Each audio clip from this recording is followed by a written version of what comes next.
Olá, meus amigos e minhas amigas. Iniciamos nosso vídeo de hoje novamente falando sobre a situação em Kursk. Apesar de Moscou tentar minimizar a situação, estamos diante de uma nova fase dessa guerra, e mesmo que a frente principal permaneça com forte ação e avanço das tropas russas. Ontem, terça-feira, a Rússia não poupou crítica aos aliados ocidentais da Ucrânia durante uma reunião nas Nações Unidas. Eles cobraram dos países ocidentais, como os Estados Unidos, França e Reino Unido, por não condenarem a incursão em Kursk, uma ofensiva que Moscou diz ter causado a morte de civis. O tom ficou ainda mais pesado quando o diplomata russo Dmitry Polyansky questionou diretamente quais seriam os objetivos dessa incursão, uma vez que, segundo ele, não havia alvos militares na região afetada. Enquanto a Rússia buscava apoio, os aliados da Ucrânia mantinham-se firmes ao lado de Kiev.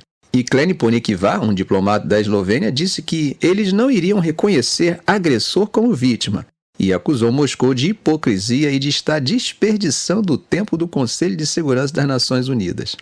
Do outro lado, Zelensky afirmou que as forças de Kiev continuam avançando no território russo, inclusive tomando mais 1 ou 2 quilômetros na região de Kursk. Enquanto isso, a Rússia tenta se defender. Segundo o Ministério da Defesa russo, dezenas de drones ucranianos foram derrubados e a situação na região continua instável. Bom, gente, o que isso significa na verdade? Não há dúvida de que isso coloca mais pressão sobre todas as partes envolvidas, Rússia, Ucrânia e, claro, o Ocidente, que tem interesse em evitar uma escalada que envolva diretamente a OTAN. Ao mesmo tempo, a Rússia enfrenta o desafio de manter suas fronteiras seguras enquanto lida com a pressão internacional e uma moeda que, como eu falei com vocês, continua a perder valor. Mas não é só isso que está preocupando o Kremlin. Os ataques aéreos profundos de Kiev continuam. Hoje, na madrugada dessa quarta-feira, forças ucranianas realizaram o maior ataque com drones de longa distância desde o início do conflito, mirando 4 bases aéreas russas em Voronezh, Kursk, Savaleika e Borisoglebsk. Esse ataque tem como objetivo principal enfraquecer a capacidade da Rússia de utilizar bombardeiros para atacar com bombas deslizantes contra a Ucrânia, isso de acordo com a fonte de segurança ucraniana. Embora a escala dos danos ainda esteja sendo avaliada, esse movimento indica que a Ucrânia está decidida a levar o conflito diretamente ao coração das forças aéreas russas. Vale lembrar que desde a incursão ucraniana na região de Kursk, as forças russas diminuíram o número de ataques com bombas guiadas na região fronteiriça de Kharkiv, no nordeste da Ucrânia. E essa não é a única frente em que a Rússia está envolvida. De acordo com uma nova pesquisa das organizações de direitos digitais Citizen Lab e Access Now, hackers ligados à inteligência russa estão direcionando seus ataques cibernéticos a críticos do Kremlin ao redor do mundo. Esses ataques tentam atingir figuras proeminentes da oposição russa no exílio, antigos funcionários de think tanks e acadêmicos dos Estados Unidos, além de organizações de mídia e ONGs. O método é uma campanha de phishing bastante sofisticada, onde os e-mails maliciosos parecem vir de pessoas conhecidas das vítimas, o que torna o golpe ainda mais convincente. Imagine, você recebe um e-mail de um colega de confiança e ao clicar em um anexo, você é redirecionado para uma página falsa de login, onde os hackers podem roubar suas credenciais. Esse grupo de hackers, conhecido como Code River, e uma nova facção chamada Code Oster, estão por trás dessas ações e ambos são ligados ao Serviço Federal de Segurança da Rússia, o FSB. Essa ofensiva no ciberespaço não é uma novidade, mas o que a diferencia é o grau de sofisticação e o momento em que ela ocorre. Desde 2016, o grupo Code River tem sido um dos mais prolíficos grupos de hackers russos, ganhando notoriedade especialmente após a invasão da Ucrânia em 2022. O aumento dessas atividades de hacking parece estar diretamente ligado ao apoio que Kiev tem recebido de seus aliados ocidentais, como os Estados Unidos e a União Europeia. Esse ataque cibernético é mais um sinal de que a guerra entre Rússia e Ucrânia está se desenrolando em múltiplos níveis, no terreno físico e no virtual. E o que é ainda mais preocupante é a maneira como essas operações estão sendo conduzidas. Com e-mails que parecem vir de fontes confiáveis, as vítimas muitas vezes nem percebem que estão sendo alvo de um ataque até que seja tarde demais. E como vimos, algumas pessoas já caíram nessa armadilha.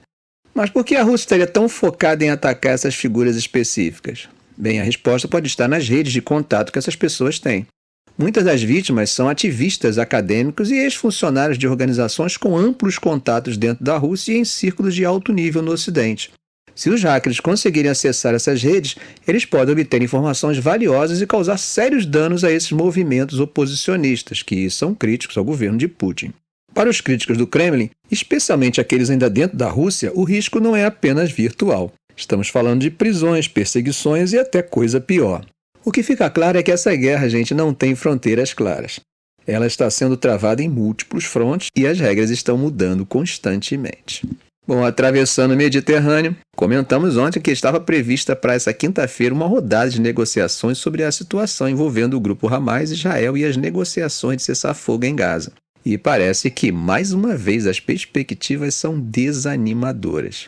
Segundo as últimas notícias, o Hamas anunciou que não participará de uma nova rodada de negociações de cessar-fogo que estava marcada para acontecer na quinta-feira em Doha, no Catar.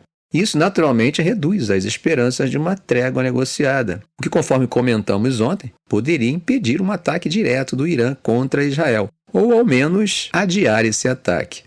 Apesar dessas declarações do Hamas, os Estados Unidos permanecem otimistas e acreditam que as conversas indiretas seguirão conforme o planejado em Doha. Há ainda uma possibilidade de acordo de cessar-fogo, embora o secretário de Estado dos Estados Unidos, Antony Blinken, tenha adiado uma viagem ao Oriente Médio que estava prevista para começar na terça-feira. Agora vamos entender o que está em jogo aqui. 3 altos funcionários iranianos afirmaram que apenas um acordo de cessar-fogo em Gaza poderia conter o Irã de retaliar diretamente contra Israel pelo assassinato do líder do Hamas, Ismail Haniyeh, que ocorreu em solo iraniano no mês passado. Em resposta, Israel anunciou que enviará uma delegação para as conversas de quinta-feira, mas o Hamas, por sua vez, exige um plano concreto para a implementação de uma proposta que já aceitou anteriormente, ao invés de participar de mais negociações. Sami Abu Zuhri, um dos líderes do Hamas, afirmou que o movimento está comprometido com a proposta apresentada a eles em 2 de julho, que se baseia em uma resolução do Conselho de Segurança das Nações Unidas e em um discurso do presidente Biden. Ele ressaltou que o Hamas está preparado para iniciar imediatamente as discussões sobre o mecanismo de implementação, mas que novas negociações apenas permitiriam que Israel impusesse novas condições e continuasse a cometer massacres. E enquanto tudo isso acontece, os confrontos continuam intensos. Grupos armados do Hamas e da Jihad Islâmica atacaram forças israelenses em várias áreas, e as autoridades de saúde palestinas relataram que ataques israelenses mataram pelo menos 14 pessoas na quarta-feira, principalmente no centro e sul de Gaza. Além disso, há relatos de combates ferozes entre militantes do Hamas e forças israelenses na Cisjordânia, território palestino ocupado por Israel. A grande questão aqui é se um acordo de cessar-fogo pode realmente ser alcançado. Esse acordo visaria acabar com os combates em Gaza e garantir a libertação de reféns israelenses em troca de muitos palestinos presos por Israel. No entanto, os 2 lados ainda estão divididos sobre a consequência e outros detalhes. O Hamas quer que o fim da guerra e a retirada das forças israelenses de Gaza sejam condições básicas para a libertação dos reféns, enquanto o primeiro-ministro israelense, Benjamin Netanyahu, insiste que só concordará em uma pausa nos combates para permitir a libertação do maior número possível de reféns. Gente, a situação é bem complexa e, como o primeiro-ministro libanês Najib Mikati disse, estamos enfrentando oportunidades incertas para a diplomacia que agora está se movendo para prevenir a guerra e parar a agressão israelense. Gente, parece que o mundo se choca cada vez menos com a morte de civis, que vem acontecendo sempre sobre a justificativa de danos colaterais. A cada dia diminui a esperança dos que torcem pela paz.